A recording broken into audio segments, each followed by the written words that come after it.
Aí outra coisa também que eu acho muito engraçado. Vocês notaram que todo cristão que ele tem um sonho, ele tem uma revelação, é contra o PT, é contra o Lula, é contra a Dilma, que são filhos do diabo. Todo cristão que tem uma oração, ele faz uma oração, ele tem um sonho, ele tem uma revelação, é sempre contra o PT, é sempre contra a Dilma, é sempre contra a ameaça comunista, sabe? Mas, engraçado, ninguém nunca sonhou, ninguém nunca foi revelado que o Bolsonaro no país, ele deixaria morrer mais de 680 mil pessoas na pandemia.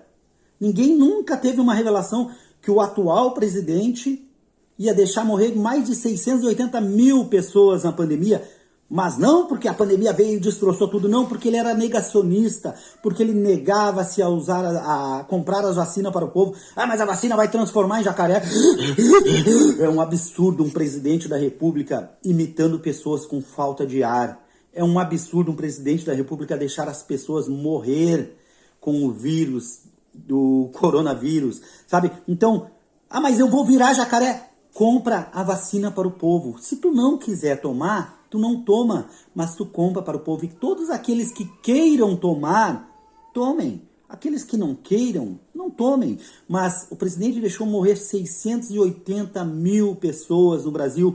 E não foi só porque a pandemia veio de forma... Nossa, ela chegou e chegou matando todo mundo. Não, foi o negacionismo dele. Foi a incompetência dele de não comprar a vacina, e também porque no meio da compra da vacina, antes de comprar a vacina, ele queria lucrar $1 por vacina.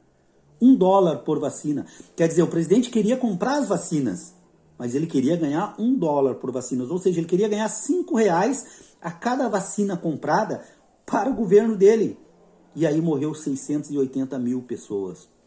E uma vez eu fui num posto de gasolina, o vídeo vai ficar longo, mas aqueles que tiverem interesse vejam até o final. E aí o cara do posto de gasolina disse, mas tu viu quanto que era que queriam vender a vacina? Eu disse, cara, morreu alguém na tua família? Ele disse, morreu.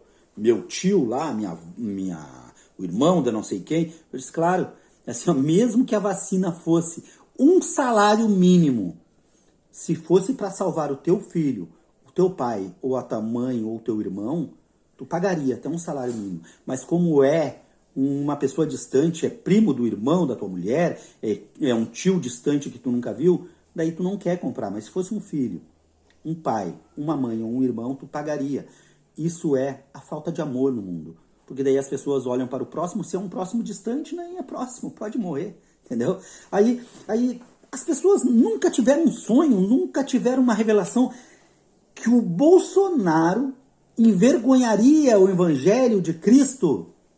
Porque hoje, a maioria, quando as pessoas olham para nós como cristãos, eles pensam que nós somos bolsonaristas. Nem somos só eleitores do Bolsonaro, eles pensam que nós somos bolsonaristas, da ideologia bolsonárica, entendeu?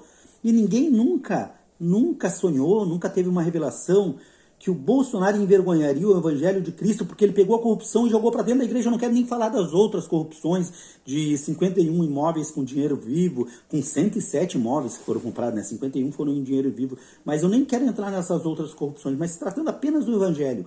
Ninguém nunca teve um sonho, uma revelação que o Bolsonaro pegaria a corrupção e levaria para dentro da igreja e amarraria a igreja com a corrupção.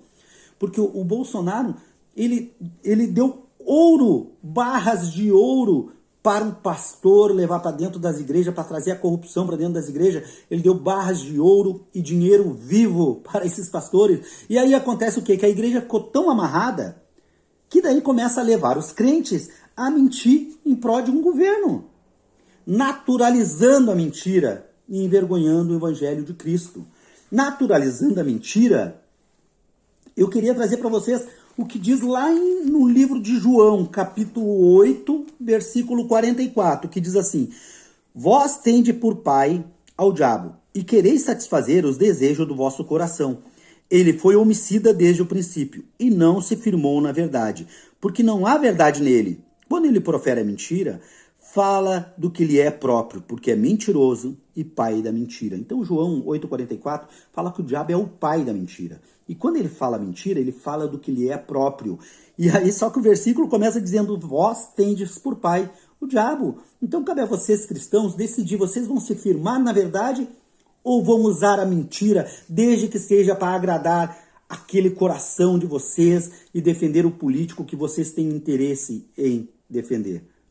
É a palavra de Deus, não é eu dizendo. Vós tende por pai o diabo. Como eu disse anteriormente, mentir não é um crime. Mas nós que somos cristãos, nós temos um compromisso com a verdade. Nós temos mais do que um compromisso, nós temos um dever moral de falar a verdade. Eu não posso, como cirista, ou como lulista, ou como partidário de qualquer outro partido, jamais usar a mentira para afrontar, para caluniar e para difamar o meu adversário político, ainda que eu possa ser declarado anti-Bolsonaro, eu jamais posso usar a mentira para caluniar, para difamar e para mentir contra um candidato que não é do agrado do meu coração. Para concluir, eu queria ler com vocês o que está escrito em 2 Timóteo. 2 Timóteo está escrito assim. 2 Timóteo, capítulo 3, versículo 13. Mas os homens maus e enganadores, eles irão de mal a pior, enganando e sendo enganados. Quando eu digo isso, os homens de maus e enganadores, eles vão de mal a pior, enganando e sendo enganados. Eu quero trazer para vocês uma fala que tem sido muito repetida dentro das igrejas, que o Lula fecharia as igrejas. Isso é uma mentira descarada, e pergunte para o seu pastor que traz isso, da onde ele tirou essa fonte. Porque eu quero lembrar para vocês que foi lá em 2003, em dezembro de 2003, Luiz Inácio Lula da Silva assinou uma lei de liberdade religiosa no Brasil. E essa lei de liberdade religiosa no Brasil permitiu para mim, que me batizei em 1994, e eu saía na rua, eu era xingado como um crente do rabo quente, entre tantas outras coisas. E lá também a minha igreja era apedrejada, porque tinha cultos, as pessoas se incomodavam. Nós éramos cristãos em menor minoria naquela época, e as igrejas eram apedrejadas.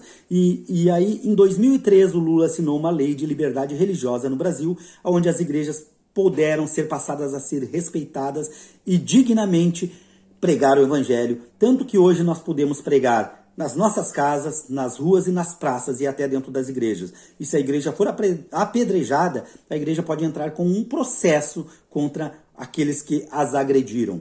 Então, vamos nos firmar na verdade, vamos permanecer na verdade e não permitir que a mentira entre para dentro dos nossos corações e para dentro da igreja. E eu vejo assim, ainda em 2 Timóteo está escrito assim, 2 Timóteo capítulo 3, versículo 12. E também todos os que piamente querem viver em Cristo padecerão perseguição. Aí eu vejo pastores, vejo crentes dizendo, a igreja, se o PT ganhar, se o Lula ganhar, ou qualquer outro partido ganhar, a igreja vai ser fechada. Os crentes vão ser perseguidos. Meu amigo, é a palavra de Deus. A palavra de Deus diz que Cristo vem buscar sua igreja, mas que os cristãos vão ser perseguidos. Leia Mateus 24 também. Sugiro a vocês lerem Mateus 24, que fala sobre a perseguição dos cristãos. Então, está escrito.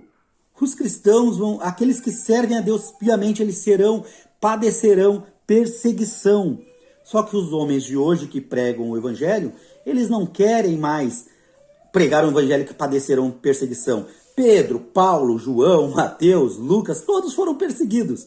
Filipe, Estevão foi morto, apedrejado, só que os homens estão pregando o evangelho que não, como eu sirvo a Deus, eu jamais vou ser perseguido. Eu não sofrerei mal algum.